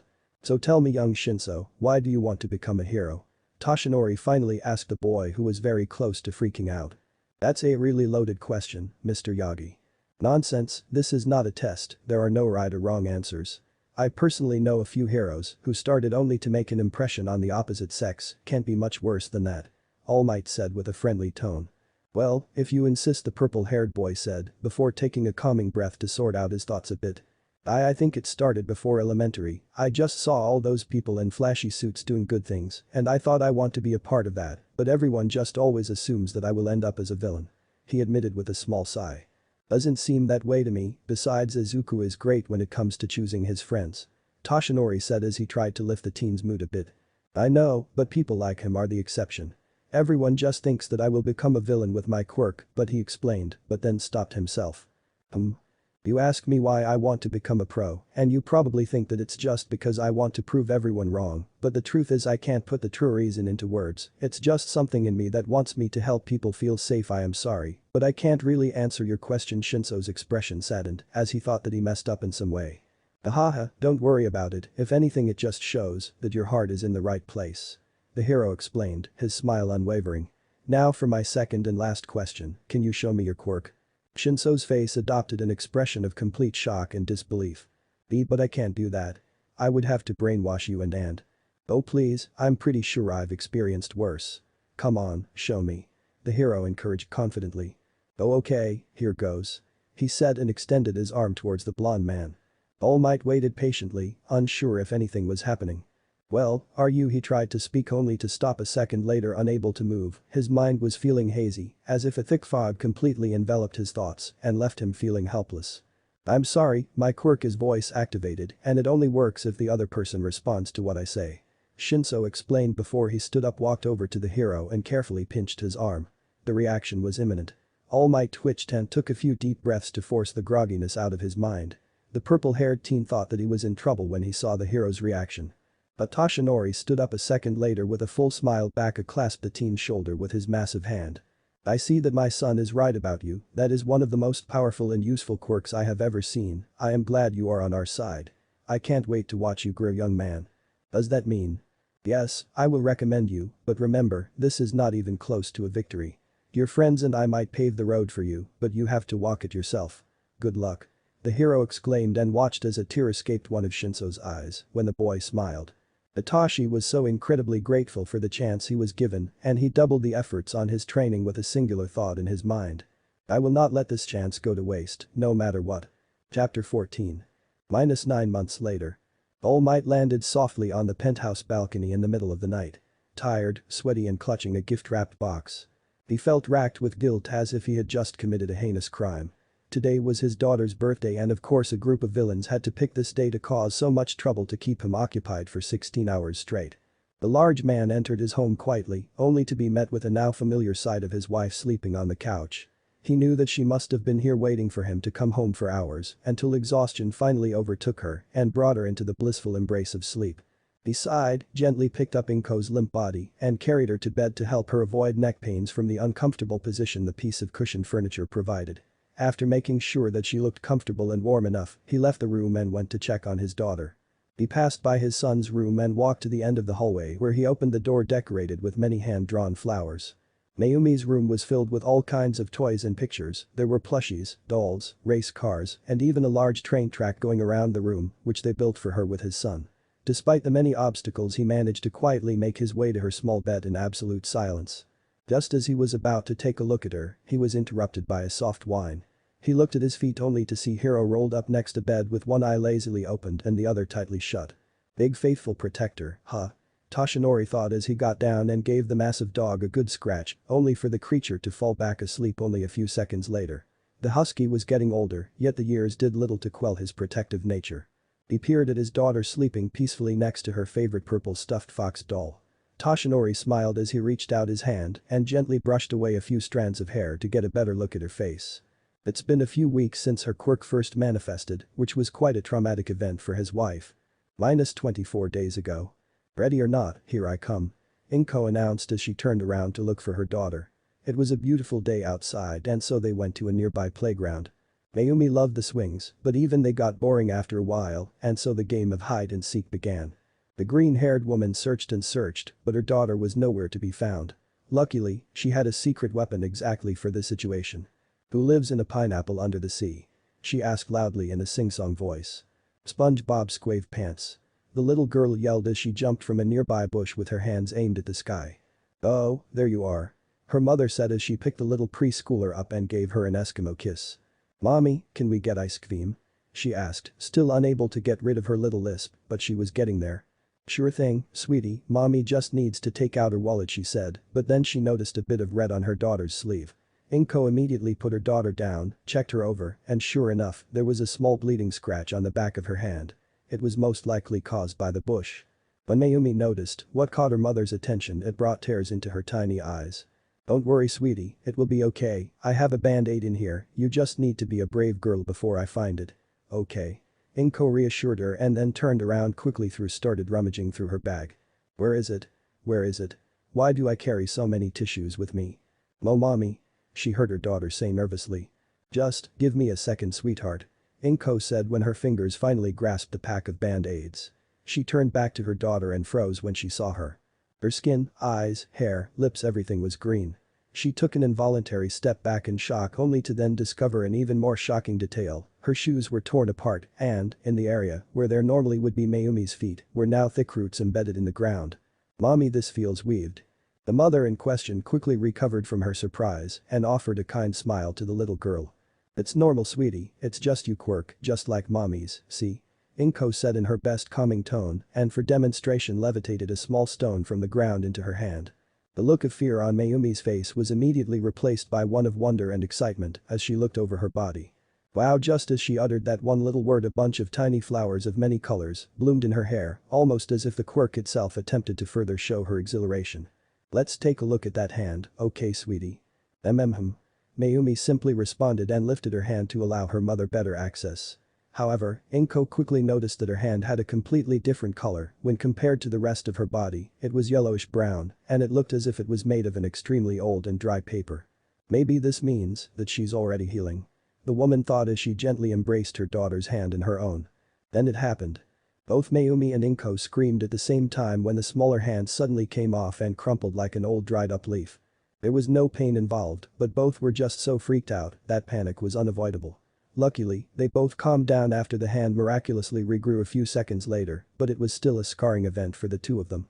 Naturally, they took the small girl to a quirk specialist, even though her skin, hair and eye color all turned back to normal before they even arrived. The results came only a day later. Mayumi Yagi. Quirk. Flora.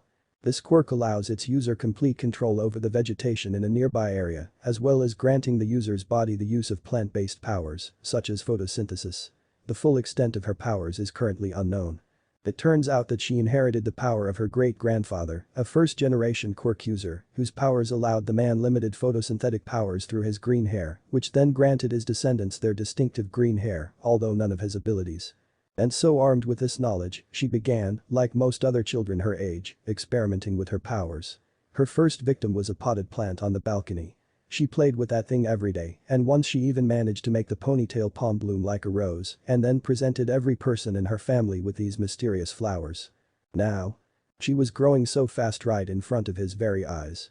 Pretty soon she would start going to kindergarten, then elementary school, and after that she would no longer be his little girl, she would turn into a little lady. Just how much more am I going to miss out on? He carefully put the box on her nightstand and left the room, heading for a shower. The thought remained on his mind as the warm water washed away the sweat and soreness from his body.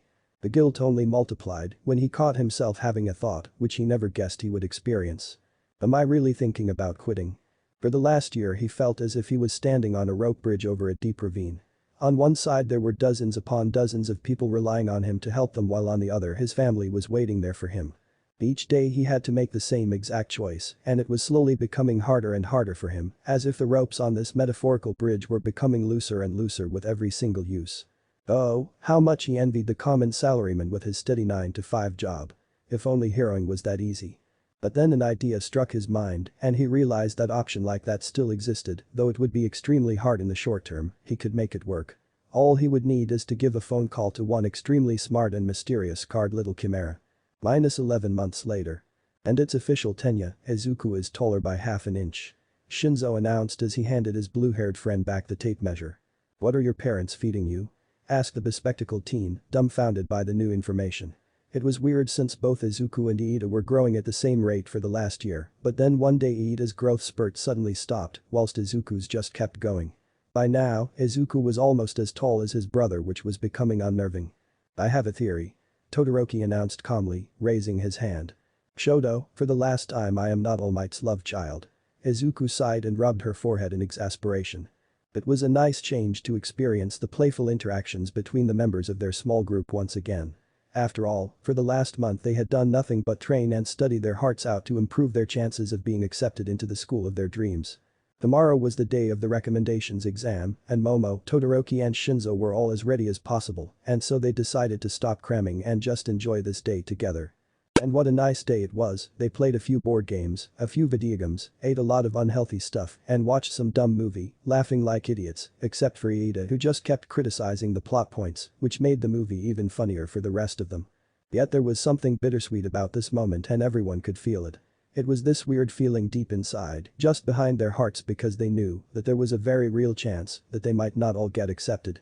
Yet not one of them said anything, and they all just chose to treasure this day for as long as it would last.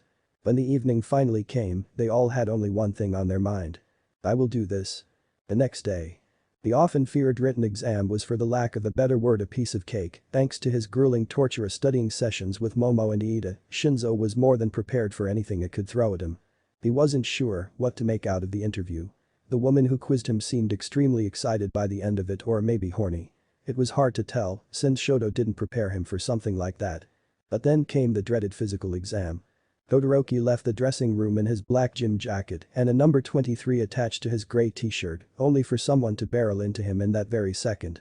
It was a big guy, so Shoto nearly failed to catch his balance. This guy was seriously massive, even taller than Izuku. He had a buzzed haircut and an extremely dumb wide smile on his face. "What's your prob?" But before the shorter teen had a chance to finish, the guy slapped his hands on his thighs and spoke very loudly. "I am." He straightened his back. So very he bent backwards a little. Extremely he bent back even further. "Sorry," he yelled as he bowed so low and so fast that his head hit the ground with a loud slam, making Shoto jump away in shock. Todoroki was even more taken aback when the man straightened once more and a little bit of blood poured out of a small scratch on his forehead, but with that dumb smile still fully visible. "What the are you crazy?" Todoroki said angrily, bit disturbed by what he just witnessed. "No. I am Inasa and passion means everything to me," the guy exclaimed energetically. "What?" the shorter teen asked, confused by what he just heard but was given no answer. "Now if you excuse me, I need to get my number," Inasa said loudly as he made his way around Shoto and into the dressing room. What a weird guy, Shoto thought as he made his way to the start of the race, only to see Shinzo already standing there and trying to warm up his muscles by stretching. It was then that Todoroki came to realize that he would be racing one of his best friends with an unfair advantage. It didn't sit well with him. They quickly caught up on recent events and moved into their starting positions on the track. "Good luck, Shoto. You too, Hitachi." Just when it seemed like the long-haired blonde announcer with extremely loud voice was about to start the countdown, Inasa showed up on the track a little winded with his number attached to his tracksuit, apologizing profusely for being late. "It's no problem, listeners. Now let's go over the rules. This is a 3-kilometer obstacle course. You are permitted to use your powers as much as you like, but you mustn't leave the track or affect other runners. Now are you ready?" "Yes, we are," Inasa shouted in response, startling the other contenders and bringing happiness to present Mick in the process. "On your marks." Everyone got ready to run. Shinzo and Todoroki glanced at one another one last time before setting their eyes on the prize. "That's set." It's impossible to determine just how many different thoughts and emotions rushed through their heads in that very moment. It seemed as if would go on forever. Ooh. Almost automatically, everyone rushed forward, but soon it became very clear who would end up as a winner. After just 15 seconds, Shoto, Inasa and Hitachi put a wide gap between them and the rest of the competition. Hurdles were no challenge at all for the trio, especially with two of them flying right over, and Shinzo knew that this wasn't a hurdle race, but an obstacle course, which meant that running around the hurdles instead of jumping over them was a viable option. Next obstacle in their path was a 30-meter-long sandpit, which slowed Inasa considerably since he couldn't risk breaking the second rule by flinging the fine sand everywhere and hitting other runners. Shoto was able to increase his lead and Hitachi nearly caught up to the passionate Baldi, but alas, once they left the sand he soared away just like before. Obstacle after obstacle, every single one was conquered and competitors slowly approached the finish line. Shinzo was very happy for his friend. It was clear that he and that tall guy would be the winners of this race since they had a gap of more than 600 meters between them and the other runners. And then, they reached the end.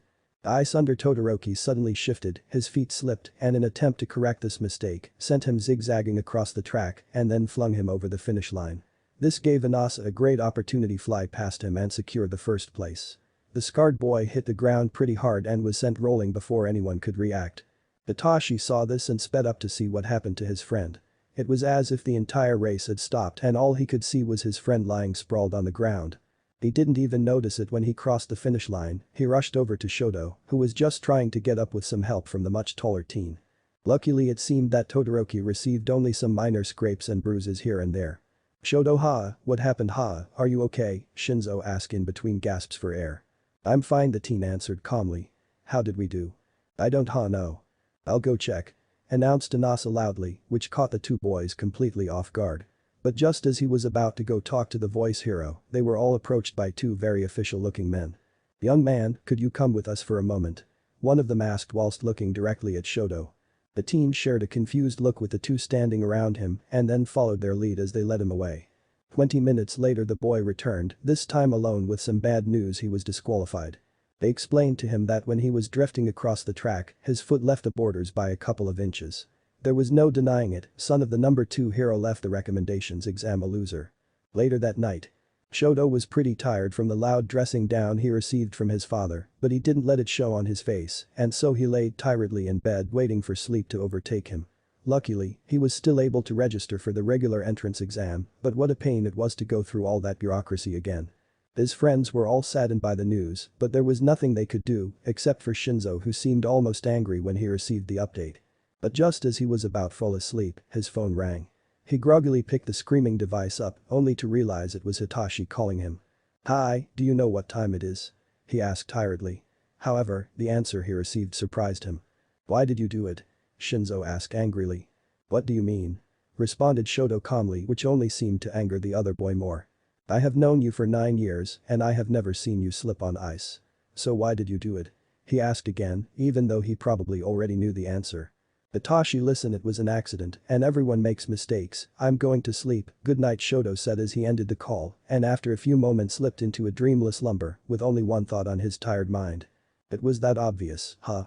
The results were announced the next day and by afternoon both Hitachi and Momo received an email which informed them that they were accepted based on their results. Well, the black-haired lady was ready to celebrate. Her insomniac friend felt conflicting emotions about the whole thing. Did he really deserve it? During the last 2 weeks none of the boys skipped a day in their training, but the time passed as wine through an open window and before they even knew it, the exam day came.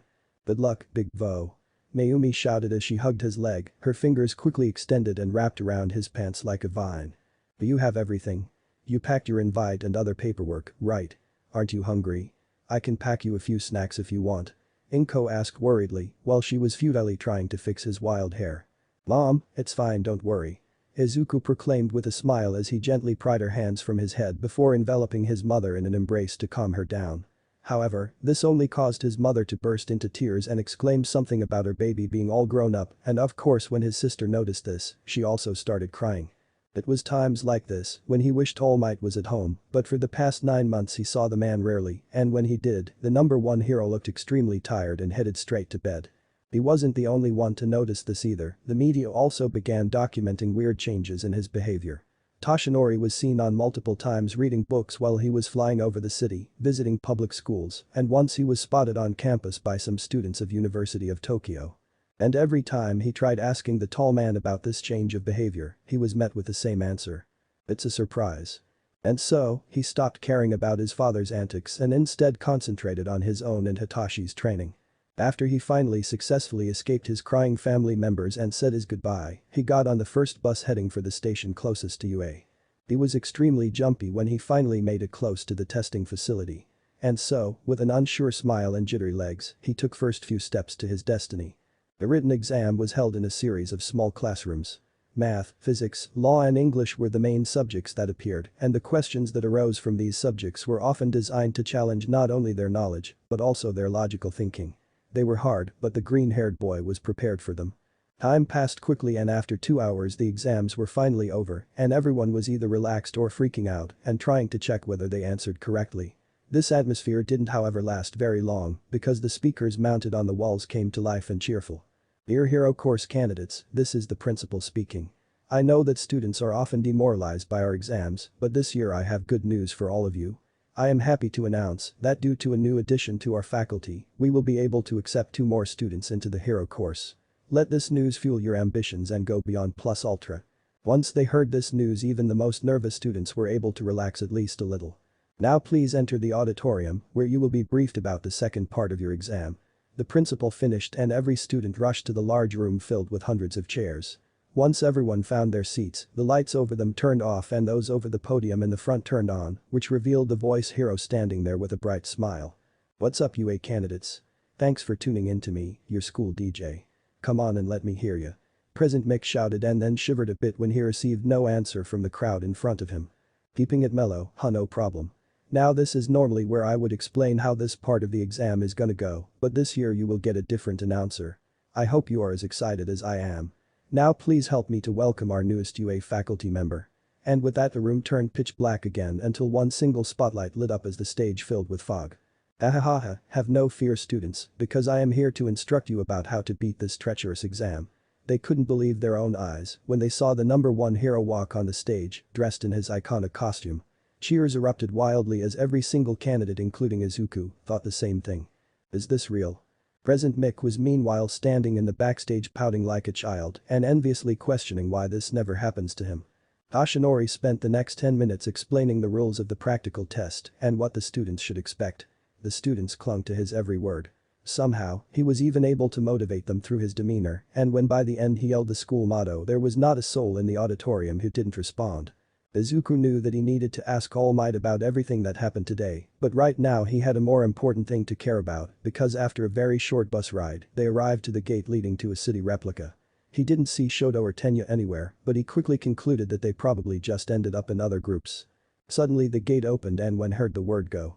From the voice hero, his mind cleared and he rushed through the gate at superhuman speed. Izuku was moving quickly from street to street, but there weren't any robots to fight. He soon realized that he was running like a headless chicken. He needed a better plan, and so he took a massive leap to a roof of one of the highest buildings nearby to get a better look at the battlefield.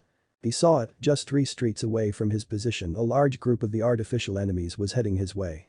The robots almost seemed surprised when he landed in front of them just as they made a turn, but they attacked without hesitation. It was a massacre of oil and metal.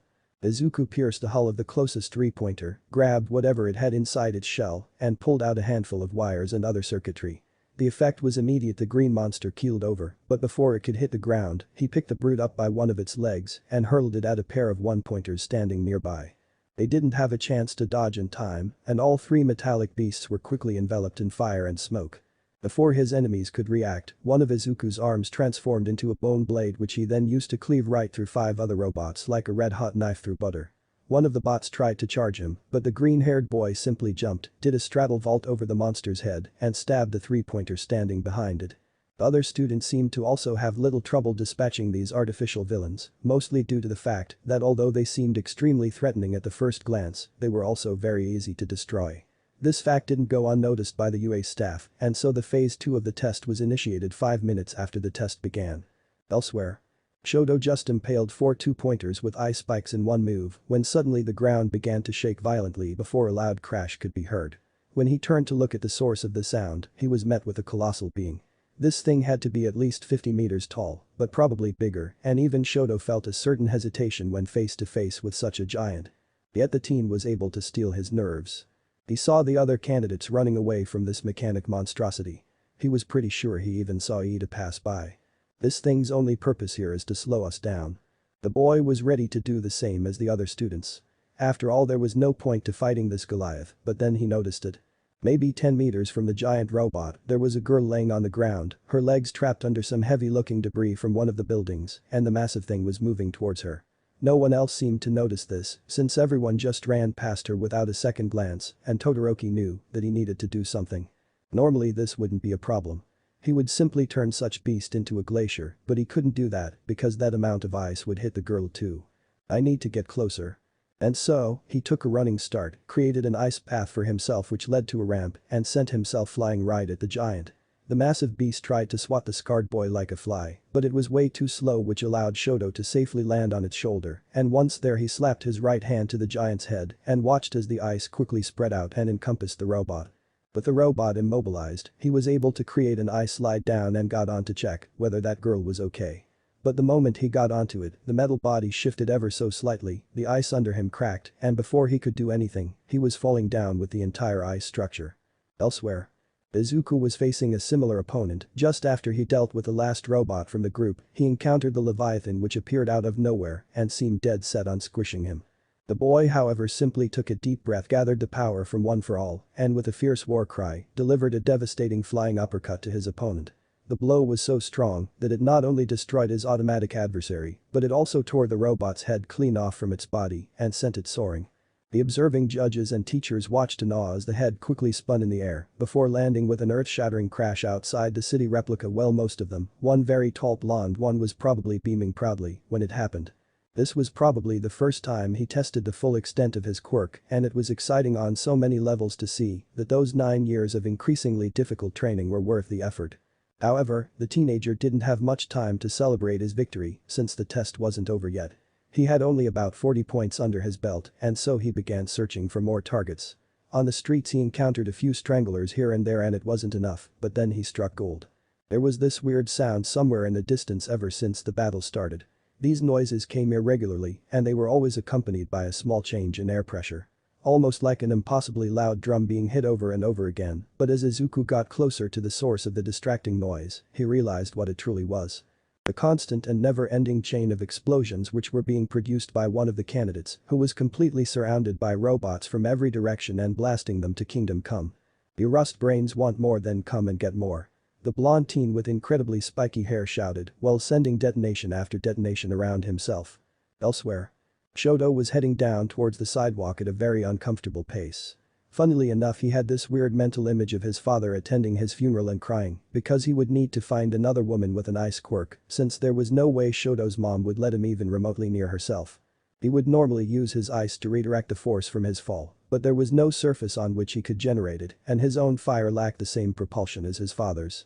So, there was basically only one way to survive something like this. The boy extended his legs as much as possible, aimed his feet at the fast approaching ground, and readied himself to relax his joints at the right moment to disperse as much of the impact as possible.